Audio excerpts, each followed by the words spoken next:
anak ni Tarzan, hari ng kagubatan. So makikita natin kung paano siya akyat. Tapos mamaya maglalambitin siya. Oo, siya. Tingnan mo ha. Bababa siya, makikita niyo kung paano siya bababa. Anak siya ng Tarzan. Maglambitin siya mamaya.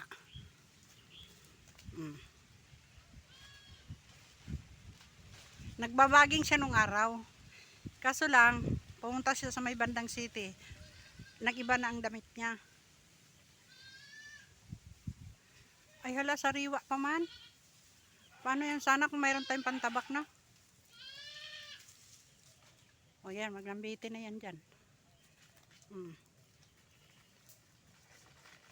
Saan kaya siya pupunta? Kataas yan. Oh!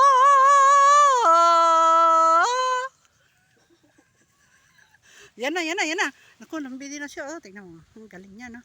Galing niya, oh. Tingnan mo. Paano kasi, anak siya ni Tarzan, hari ng kagubatan. Sanay din siya magbaging. Oh. Yun kasi, oh. Naku, kahirap naman yan. Alam niya kung paano putulin ng kahoy na walang itak. O, tingnan mo. Sasakyan niya yan.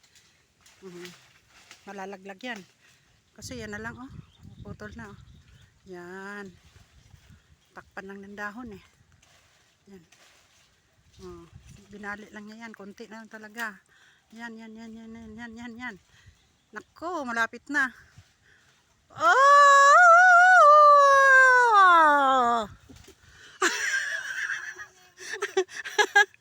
Ay, nako.